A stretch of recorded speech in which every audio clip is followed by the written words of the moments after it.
Saudações fraternais, Max Mário com vocês, esse é o canal Tempo de Salvação. Nós hoje temos um convidado aqui no canal, o irmão Ayrton Júnior Vitorino, ou se preferirem, irmão Júnior. Irmão Júnior, seja bem-vindo ao canal. Obrigado, Max. É um prazer estar aqui. Fico feliz em aceitar o seu convite. Amém, amém.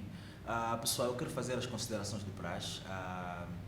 Nós cá no canal Tempo de Salvação temos vídeo novo toda terça e todo sábado e temos devocionais diariamente. Se tu quiseres receber os nossos devocionais, deixa o teu contacto ou envia-nos uma mensagem privada. Nós teremos muito gosto em partilhar consigo todos os nossos devocionais. E mais, temos lives todas as quintas-feiras por volta das 19 horas, horário de Angola. O nosso convidado hoje, o irmão Ayrton Júnior, ele tem uma história fenomenal. Ele começou um trabalho de implantação de igrejas cá em Angola, quando ele tinha sensivelmente 22 anos, e hoje convidamos para ele partilhar conosco essa experiência. Irmão Júnior, como é que é implantar igreja em Angola? Olha, Max, implantar igreja em Angola é igual a implantar igreja em qualquer parte do mundo.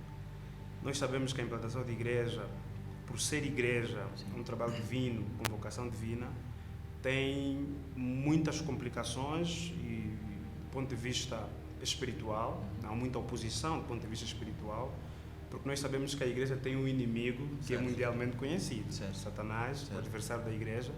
Em momento nenhum ficará feliz se souber que jovens ou crentes de qualquer parte do mundo têm interesse em implantar igrejas. Mas há, no nosso contexto em particular, na província do Ambo, em Angola, na província do Ambo, há dificuldades fundamentalmente do ponto de vista financeiro. Eu costumo dizer que implantar igreja requer muito custo financeiro. E as pessoas que implantam igrejas, eles têm o foco e vocação virada para a implantação de igreja, e essas pessoas precisam de apoio, de sustento financeiro, que deve partir de outras pessoas que tenham interesse pela mesma visão de quem implanta a igreja. É assim que eu acho que, no nosso contexto em particular, uma das grandes e maiores dificuldades que enfrentam os implantadores de igreja é financeira. Se criarmos condições financeiras e apoiarmos aqueles que têm visão de igreja, diminui a dificuldade na implantação.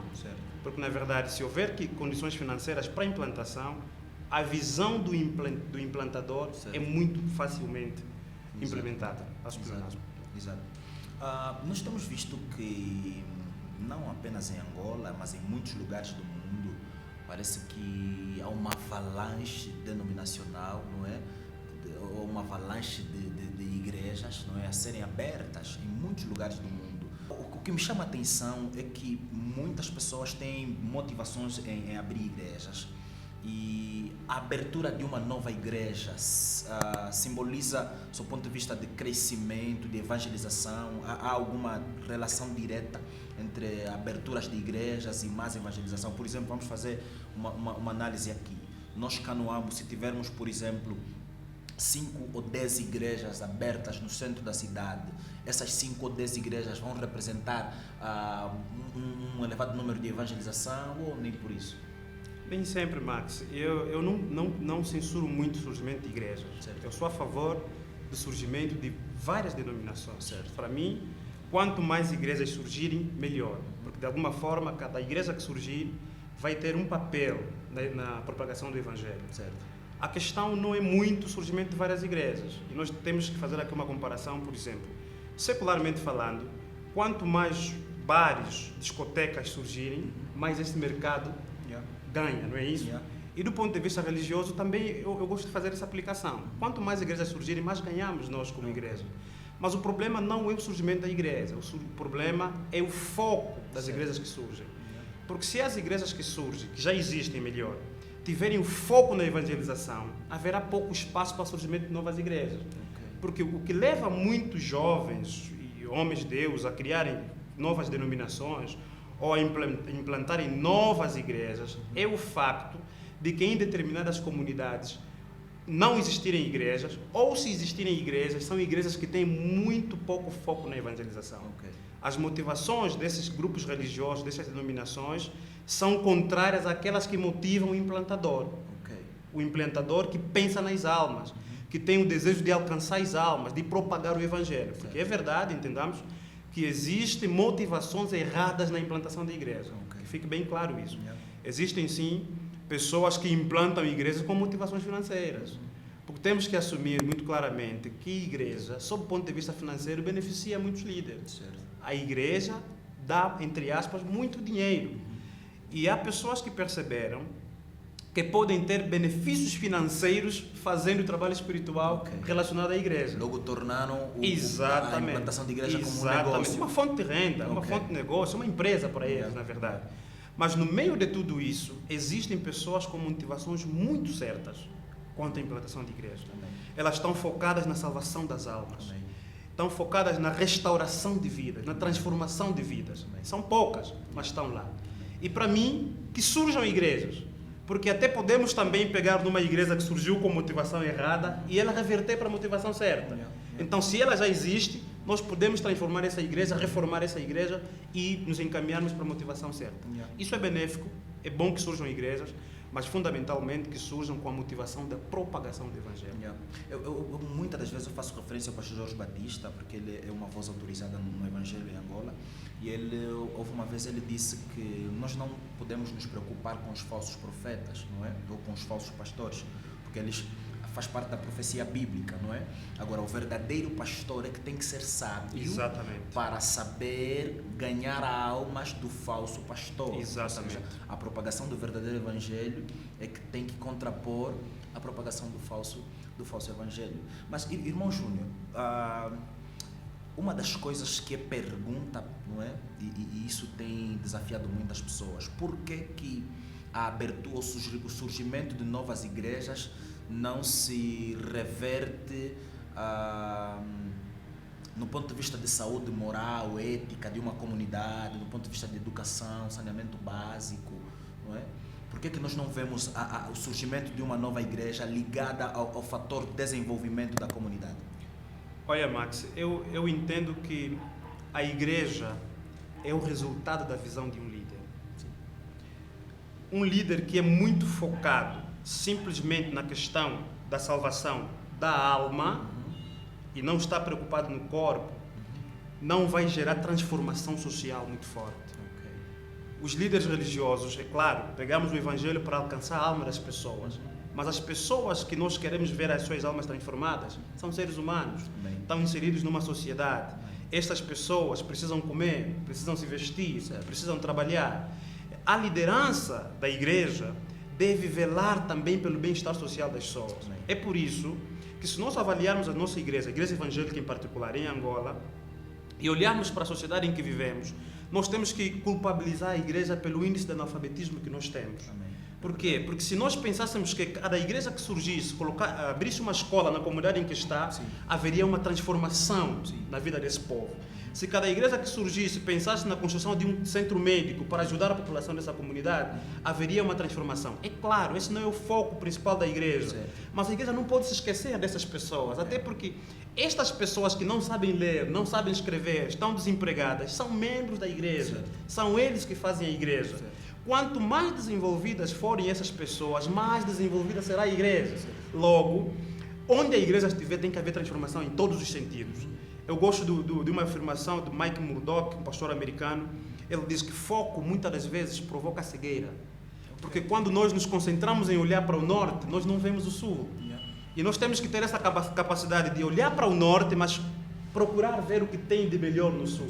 Se os líderes que vão atrás das almas procurarem olhar nessa alma um indivíduo que tem uma família, que precisa manter essa família, que precisa tem propósito de vida pessoal também, vão transformar a comunidade em que vive, sem dúvida. E a igreja tem esse papel. É dever da igreja chegar na comunidade e mudar a vida da pessoa que está na comunidade por inteiro, mas espiritualmente, moralmente, economicamente, uma transformação completa da pessoa. O evangelho serve para isso. Aí estaríamos a falar da responsabilidade social, que provavelmente seria a próxima pergunta. Exatamente. E será que nós, como igreja, temos estado a falhar na nossa responsabilidade social nesse sentido? Sim. Olhando para o nosso contexto, em Angola em particular, sim. A igreja evangélica, em particular a evangélica, não se fala muito da igreja católica, porque sabemos o papel social que tem. Mas a igreja evangélica em particular, eu pergunto, quantas universidades as igrejas evangélicas têm? Muito poucas. Fala-se muito da Universidade Metodista, é uma das poucas. As demais têm apenas faculdades teológicas, Certo. estão preocupados com a doutrina, Certo. com o evangelho em si. Mas nós temos que nos lembrar que nós estamos num país, estamos numa comunidade, nós precisamos influenciar as mentes Certo. das pessoas que estão no nosso contexto, no nosso país, com o evangelho. Yeah. Se nós tivermos as igrejas abrirem universidades, nas universidades ensinarmos sociologia, direito, psicologia, nós teremos leis, formaremos juristas nas nossas universidades, teremos leis justas, leis sérias, formaremos juristas de grande valência para o país. E é dessa forma que se cria uma sociedade de justiça, com cristãos que têm algo a dizer para a sociedade e que a sociedade os ouça. Infelizmente, nós evangélicos temos retração quanto à nossa participação social, porque nós não nos sentimos com competências, com habilidades para podermos ter uma intervenção de grande vulto. A igreja, sim, precisa de alguma forma, rever as estratégias sociais que tem implementado, certo, e melhorar significativamente. Exatamente. Porque eu tenho a percepção de que a igreja está muito aquém da expectativa social. A nossa sociedade espera muito da igreja, sim, mas a igreja pouco ou nada tem feito nesse sentido. Analisando um pouquinho a história da igreja, o modelo de escola pública que nós temos hoje foi gerado exatamente por João Calvino. Okay. Né? João Calvino é que permitiu que se criasse esse ambiente de ensino público, onde todas as pessoas tivessem oportunidade de ir para a escola, porque então na migração do catolicismo para a reforma, não é? Só os filhos dos reis, das pessoas privilegiadas é que tinham acesso à escola. Então João Calvino traz um sistema de escola pública. Se irmos para a Nova Inglaterra ou atual Estados Unidos, não é? As universidades de Yale e as universidades de Harvard foram fundadas por cristãos. Né? Por cristãos. E a tradição nos mostra muito bem. Em todas essas igrejas haviam sempre um lugar de culto, uma capela. Exatamente. E isso fez com que, de alguma maneira, essas universidades até hoje têm um bom gabarito, são boas referências, principalmente na questão de ensino. Eu penso que se nós, como igreja, começamos a olhar para esta área como uma área de influência, né? Falando de área de influência, nós estamos falando no canal das 7 áreas de influência, né? E eu penso que a nossa responsabilidade social enquanto igreja precisa ser redefinida, não é? E mudamos a nossa visão nesse sentido. Irmão Júnior, nós estamos muito gratos em tê-lo cá no canal. Estamos terminando, infelizmente, coisas boas duram um pouco. Nós queríamos que o irmão Júnior partilhasse conosco quais são os livros que influenciaram a tua caminhada cristã, os livros que incendiaram tua fé, tua paixão no serviço do Evangelho. Olha, Max, falando em livros, eu leio bastante, gosto de livros, mas tem autores que marcam muito a minha vida. Eu vou falar de um deles, vou falar de duas obras desse autor. Hayden Wilson Tozer, mais conhecido por A.W. Tozer. Exatamente. Há um livro fenomenal de Tozer, que é 5 votos para obter poder espiritual. Eu recomendo esse livro. É muito bom. Temos em suporte digital. Sim. E nós podemos muito bem ler esse livro. Por outro lado, tem uma outra obra dele também, que é Cristão Incrível. Esse Cristão Incrível. É fantástico esse livro. E eu recomendo. Ele fala muito sobre os cristãos na terra com os olhos no céu. Eu acho que se nós percebêssemos que antes de irmos para o céu temos os pés na terra, talvez o nosso papel social teria sido melhor. Exatamente. Então eu gosto muito de Hayden Wilson Tozer, que por conseguinte foi um indivíduo que não teve muita pujança acadêmica, mas era um leitor assíduo. E foi muitas vezes condecorado com doutoramentos honoris causa. É um indivíduo para admirarmos, um espiritual de primeira, mas que tinha os pés muito bem assentes na nossa sociedade. Amém. Amém. Muito bom. Pessoal, foi isso, né? A nossa entrevista com o irmão Ayrton Júnior Vitorino, se preferirem irmão Júnior. Ele que é meu amigo de longa data, companheiro, e é isso, pessoal. Não se esqueça de se inscrever no canal, ativar o sininho das notificações, deixe uma pergunta, deixe um comentário a respeito da conversa que nós tivemos, e mais, é tempo de salvação. Valeu!